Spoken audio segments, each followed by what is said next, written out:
تو آپ نے کہا تھا امام مہدی آئیں گے تبھی سب کچھ ٹھیک ہوگا، یہ مسلمانوں کو ایسا ذہن لے کے نہیں بیٹھنا ہے، بالکل صحیح کہا آپ نے۔ لیکن اس سے بڑھ کر سوال یہ ہے کہ جب امام مہدی آئیں گے تو جو بھی مسلمانوں میں فرقے ہیں چھوٹے موٹے، تو کیا یہ سب ایک ہوں گے اور ان کے ساتھ چلیں گے، یا پھر ان کا ایک اپنا ہوگا فرقہ جو مطلب جو حق پر ہے، تو وہی خالی ان کے ساتھ ہوگا؟ ایک چیز میں آپ کو بتا دیتا ہوں جو آپ نے سمجھنا ہے۔ مثال کے طور پر ہوں، آپ کے پیٹ میں درد ہو رہا ہے، جی، ٹھیک ہے، اور میں آپ کی گردن دبا دیتا ہوں بڑی زور سے، ہوں، تو آپ پیٹ کا درد فیل کرو گے یا زیادہ آپ کا سانس رکے گا جو میں گردن دبائی ہوئی ہے زور سے؟ بالکل گردن والا زیادہ احساس ہوگا۔ پیٹ کا درد ختم ہو جائے گا، بالکل ختم ہو جائے گا۔ بس یہ ہوگا اس وقت آپ کو فرقے بھول چکے ہوں گے، آپ کے لیے جی، مسئلے بڑے ہو جائیں گے۔ اس وقت یہ کوئی نہیں سوچے گا امام مہدی کے پیچھے کہ شیعہ کون ہے، سنی کون ہے، دیوبندی کون ہے۔ بس یہ مثال میں نے آپ کو جھٹکی دے دی ہے، اس سے آسان مثال میں دے نہیں سکتا تھا۔ جی، جی، جی، اب پتہ ہے کہ میں آپ کو بتاتا ہوں، جو ویلے فوجی ہوتے ہیں نا وہ آپس میں لڑتے ہیں۔ جس ملک کی فوج بارڈر پہ بیٹھی رہے گی نا وہ آپس میں لڑے گی نا، آپس میں لڑے گی، فارغ بیٹھے ہیں۔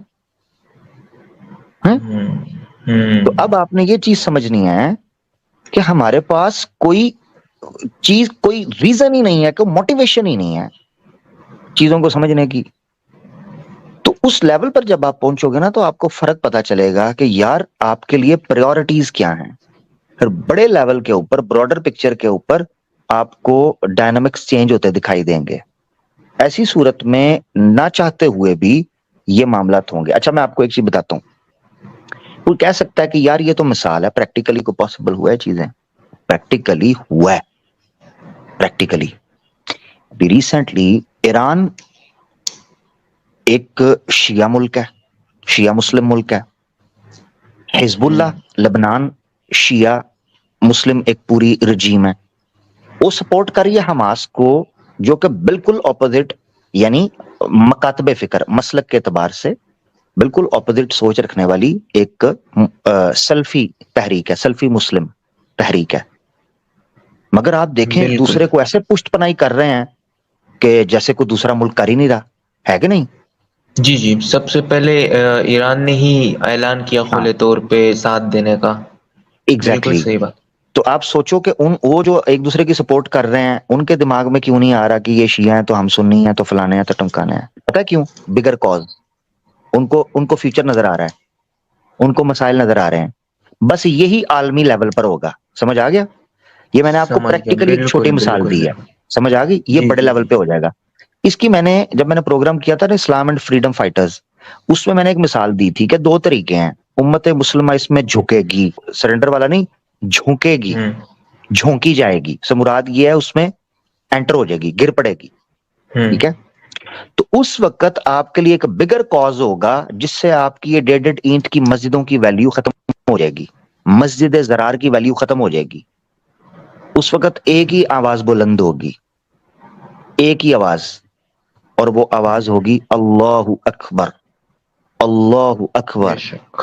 اللہ اکبر۔ بس اس جھنڈے کے نیچے اکٹھے ہو جائیں گے۔ اب میں آپ کو لے کے چلتا ہوں مادی میں، یہ تو میں نے حالات کی مثال دے دی، اب مادی میں چلتے ہیں۔ انبیاء جب آتے ہیں ان کا ایک کرزما ہوتا ہے، اس کرزمے کی وجہ سے لوگ موٹیویٹ ہوتے ہیں، پیشنیٹ ہوتے ہیں، اور وہ اپنے اختلافات، ذاتی بغض، انات، تعصب چھوڑ کر اس کے نیچے آتے ہیں۔ وہ جو انبیاء کا کرزما یا انبیاء میں جو کمال ہوتا ہے وہ کس کا عطا کردہ ہوتا ہے؟ اللہ کا۔ اللہ کا۔ قرآن میں اللہ تعالیٰ نے اس کا نقشہ کھینچا۔ اللہ تعالیٰ کہتے ہیں اے نبی اگر آپ دنیا و ما فیہا میں جو کچھ ہے خرچ کر دیتے، ان کے دل میں الفت نہیں ڈال سکتے تھے، وَلَكِنَّ اللَّهَ أَلَّفَ بَيْنَ قُلُوبِهِمْ، اللہ وہ ذات تھی جس نے ان کے دلوں کو جوڑ دیا۔